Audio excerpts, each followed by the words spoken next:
Hello wrestling fans, this is Tom Colohue for actually the second day in a row, which is very unusual for me, as I'm sure you all know. This is just a short video covering the odds-on favourites, if there are in fact odds-on favourites, for the upcoming WrestleMania pay-per-view, now over 2 nights.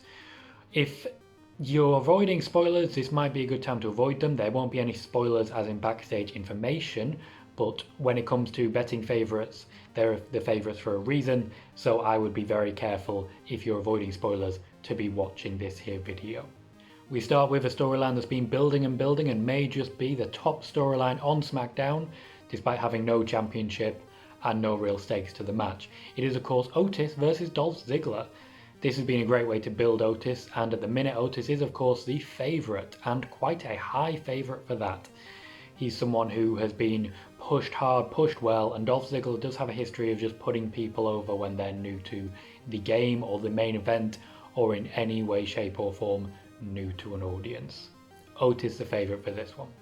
Moving on to another SmackDown match that sort of came out of nowhere, and that is Elias versus King Baron Corbin. At the moment, even odds. There isn't a favourite. Both men are tipped to win, both men are tipped to lose. Personally, I would lean more towards Corbin because he's come off the end of a losing run with Roman Reigns, but this is a match that could go either way. Moving over to Raw for a match, we have Aleister Black against Bobby Lashley. Lashley is on his way to being built towards Brock Lesnar, but it will take a little while yet. He'll have a few wins and losses along the way as they build him towards a monster. This is a good way to do it, but with the favouritism of Aleister Black, with management and the fact that he has suffered so little and looked so great in every match, Aleister Black is the favourite here. He has quite an overwhelming majority as well. Aleister Black seems nailed on to win. The Raw Tag Team title match pitches the Street Profits, fresh champions still, against Angel Garza and Austin Theory with Zelina Vega in their corner. The favourites at the minute are the champions, the Street Profits.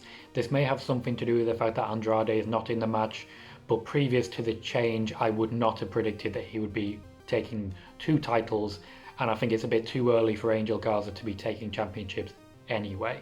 The Street Profits have just won the championships, they are the favourites here, and I'm excited to see what they can do with the belts. The SmackDown Tag Team Championship Triple Threat does not have a clear favourite. We have Miz and Morrison versus the Usos versus the New Day. At the moment, the Miz and Morrison do have the odds in their favour, even though I wouldn't call them a favourite. In these sort of multi-team matches, it's very hard to say who the favourite is because of odds in certain ways, but Miz and Morrison have the most behind them at the moment. I wouldn't be too surprised to see the Usos come away with it, but the New Day are very much an outside chance, and I would agree with the betting odds at this one. The Intercontinental Championship match at the moment is Sami Zayn versus Daniel Bryan, which should be a very exciting match. Of course, it could be possible this will be turned into a tag match. Nakamura, Cesaro, Drew Gulak not involved at the moment, so I'll keep myself out of it at the moment, but Sami Zayn does have a clear favouritism behind him, so I would expect him to be taking this one. Edge versus Randy Orton is overwhelmingly in the favour of Edge. I'm a little surprised by this, because I think the story would be better told with Edge taking the loss and then regaining the win against Randy Orton later on. But if they want to move Edge into other storylines, he's not booked for too many matches, so this may be the fastest way to get that win, to put Orton out of his misery as it were, and get it straight into Edge versus Styles, Edge versus Bryan, and so on and so forth. I'm happy to report that the favourite for the NXT Women's Championship match is Rhea Ripley. I did expect Charlotte Flair to lose this as soon as the match was announced. It really puts over Rhea Ripley, and this is definitely the match I'm most excited for. This could really be a great one, regardless of the fans in the arena. Or the no fans in the arena. More on Women's Championships, let's move to the SmackDown Women's Championship, where again, because of the multi-woman situation, there is no clear favourite.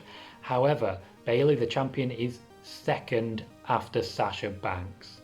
This would be a very easy way for the championship to transition and the storyline to begin proper between Sasha Banks and Bayley. It was supposed to be Sasha Banks versus Bayley beforehand. They've clearly decided to go this way. A lot of this is down to Sasha Banks being injured and no opportunity to really build a storyline.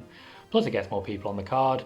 The overwhelming least favourite is of course Tamina. I don't think anyone will be surprised by that. Kevin Owens versus Seth Rollins is a match that's been building essentially since Survivor Series. It's something they were looking to do at TLC, but it's been pushed back and pushed back. And now we have it on the grandest stage of them all. With all the... It's not the grandest stage of them all, really, but that's the branding. I'm going to stick with it. Kevin Owens is a favourite to win this one. I would not be surprised at all. I think Seth Rollins has been carrying Raw for a long time. It's a good opportunity for him to sort of pass the torch and have a little break himself. On the opposite end of the spectrum, The Undertaker and AJ Styles is a match that's been building for about a month and a half. They've really hyped it up recently. We're talking about an unholy trinity now, and with the fact that they're having a boneyard match, whatever a boneyard match is, it certainly adds a lot of undefinables, and all sorts could really happen in this match. But regardless of the fact that we're going to see Gallows and Anderson involved pretty much from the start, The Undertaker is the clear favourite. I still expect we're going to see some evolution of The Undertaker character here. That could be the real takeaway from this match.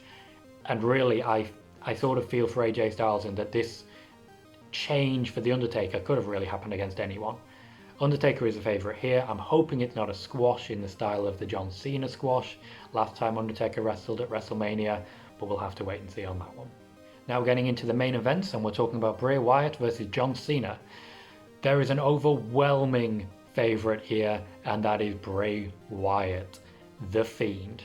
And really, it's kind of essential given how he lost to Goldberg in a very short time to a very weak looking move. John Cena, as we know, is here to put over Bray Wyatt.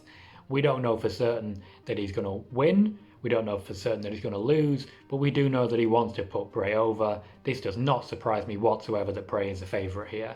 More power to him. Becky Lynch versus Shayna Baszler is one of the key matches they've been building this WrestleMania around. I've been of the firm belief since about TLC that Shayna Baszler was going to be the Raw Women's Champion the night after WrestleMania. The odds bear that out. She is a favourite, not to a massive degree, but she is a favourite. And based on what Becky Lynch has been saying in her promos about being destroyed by losing the championship, I do definitely expect her to lose here. It's the right time, I feel. A year-long Raw Women's Championship, it's hard to maintain, especially going further. The fans will turn. Baszler, with how she's being built, how the division will look after this match, I think it's only right that Baszler wins, and the odds are definitely leaning in that direction. Finally, in the absence of Roman Reigns, what is expected to be the main event of WrestleMania, and that will be Brock Lesnar against Drew McIntyre. There is obviously still a push for Becky Lynch versus Baszler to main event, but if you want a crowd-pleasing moment, especially when you look at these odds, you want Drew McIntyre to take the WWE Championship in the main event of WrestleMania. That is what the odds are saying, and this could be very exciting. This is a real new chapter feeling. I'm excited for the match. Brock Lesnar, as anyone who follows me on Twitter knows, I'm a big fan of Brock Lesnar. He's an amazing seller. He puts together great matches, and really it's been a long time since he's had a match that hasn't been amazing, great fun, and really put someone over. Those are the odds for WrestleMania. I hope this is a video format that you've enjoyed. I may do it for further pay-per-views coming up. If in fact there are further pay-per-views coming up, we'll have to wait and see on that one. But thank you for watching, and I'll see you next time.